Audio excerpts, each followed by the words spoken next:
Joining us now, former FBI official and MS Now national security and intelligence analyst Chris O'Leary. Joyce Vance is former U.S. attorney and MS Now legal analyst. Ashley Parker, staff writer at The Atlantic, is back with me. Joyce, knowing what's public about 6 years of investigations into 2020, including rulings by Republican-appointed judges, what are the chances we're on the precipice of a history-changing conspiracy being unmasked? I suppose that there's a non-zero chance of just about anything, but the timing on this one is suspect at best. This issue involving the election has been litigated again and again. I think that this is very likely more about politics than it is about anything else. Chris, how unusual is it? I mean, look, first, we're used to FBI directors coming out, and they're usually flanked by a bunch of people, and they say that they have made a series of arrests or they have filed a lawsuit, whatever. But when you announce a future arrest on TV or a series of future arrests, how unusual is that? You don't do that, but when you're an unqualified sycophant who should not be the director of the FBI, he's catering to the White House and to President Trump, who has alleged these conspiracies going all the way back to when he didn't win an Emmy for The Apprentice, and then when he lost the Iowa caucuses to Ted Cruz, and on and on and on. So he, every time Kash, embarrasses himself, the FBI, and the country, he then does something to distract and to please President Trump. And this, to me, just seems like the latest episode. And we can reflect back just, a couple of months when the FBI and Tulsi Gabbard seized the voter information down in Fulton County, something that is clearly inappropriate and not based on any facts. So, Ashley, your colleague at The Atlantic, Sarah Fitzpatrick, reports in that article that several officials told her Patel had consumed alcohol to the point of obvious intoxication in front of White House officials and other Trump administration staff. On multiple occasions within the past year, members of his security detail have also had difficulty waking Patel because he was seemingly intoxicated. These are the allegations Patel is challenging in his suit, but I know you've reported on Patel's standing with the president. Do we know where he stands with the president right now? We have some sense. Someone I spoke with in the White House had told me that incident that did involve at least an image of him drinking with the U.S. hockey team at the Olympic had obviously displeased the president. It's worth noting here that President Trump is someone who does not drink, has never drank. His older brother died after a long illness with alcoholism.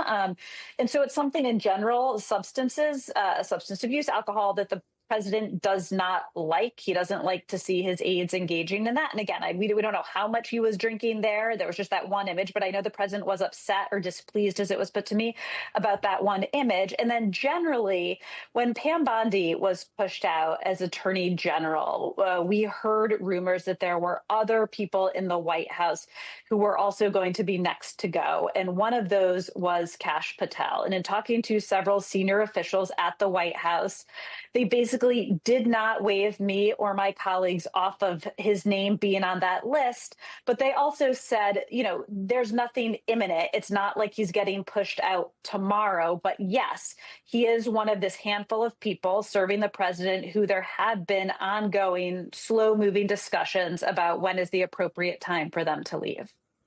So, Chris, what impact could this reported behavior from an FBI director have overall on the agency and its staff?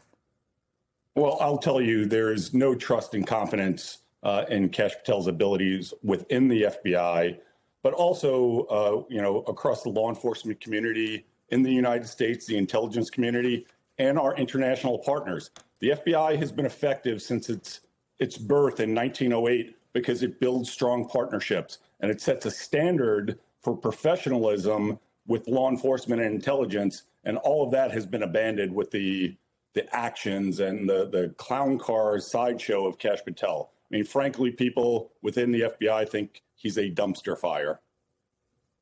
Ashley, when you look at Patel's announcement of, quote, arrests coming soon, And then we hear of a separate effort to investigate the 2024 election in Michigan, spearheaded by someone, I should say, who's widely reported to be jockeying to be the next attorney general. Is it a far reach to think this is a way to get into the president's good graces? Well, first, I have to say, when Kash announced, arrests coming soon, to me, I just had flashbacks again of former Attorney General Pam Bondi saying, the Epstein files are on my desk and I'll be releasing them soon. And this is, Kash Patel is someone, like, frankly, everyone who works in this administration who does want to get on the president's good side, who is performing, again, like everyone, for an audience of one, who does know what this president wants. And one of the things that this president wants, is validation for his false and baseless claims that the 2020 election was somehow stolen from him. So it's not particularly surprising that Kash Patel, as the president's FBI director, would be doing what he believes is the president's bidding. But the risk here for Kash is the same thing that happened in certain ways to Pam Bondi, which is, even if you bring arrests and bring investigations, that when Trump wants something, he was disappointed that she was not able to win these cases that most people would have told you were unwinnable and they would not have brought. And you could see him running into those exact same challenges. He can do what the president wants, but he can't always deliver the outcome that the president wants. So meantime, Joyce, Michigan's Secretary of State is fighting the Justice Department's claims that the state has a, quote, history of fraud convictions and other allegations. Let's take a listen. They're trying to use old tropes to sow seeds of doubt about the validity and safety and security of our elections in a way towards intimidating voters, particularly voters of color, but also setting the tone to try to challenge elections in the future. Yeah, that part, how real is the concern? This is really an effort to sow doubt about future elections.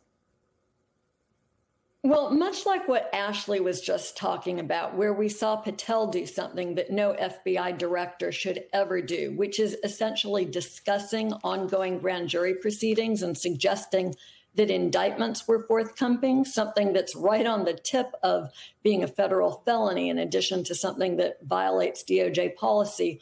What we're seeing Harmeet Dillon, who's currently the head of the Civil Rights Division in DOJ, do in Michigan, it is very similar, right? All of this is an effort to curry favor with the president, to seek whatever job these individuals want next, or to hold on to the one that they already have.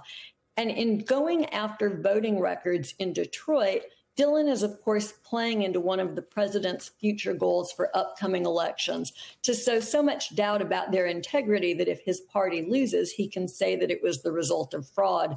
But I think it's important for us to note what is not happening in Detroit. In Atlanta, as flawed as that effort to go in and snatch and grab voting records was, prosecutors went to a federal magistrate judge with what they purported was probable cause and got a search warrant. Well, up in Michigan, all we have is this statement coming out of the Justice Department. Gee, this is an area where historically there have been problems with elections. So we want to get your records and see what happened in 2024. And that's so far away from being predication for a legitimate investigation that it would be laughable under any other administration. Of course, here, the Justice Department is trying to get records out of Michigan. They've already been advised, by the way, that their initial request for the records went to the wrong place. It went to a county clerk instead of the municipal clerks who actually hold those records. Make of it what you will. It's not competent. It's not legally based. It's just more of the same, politics.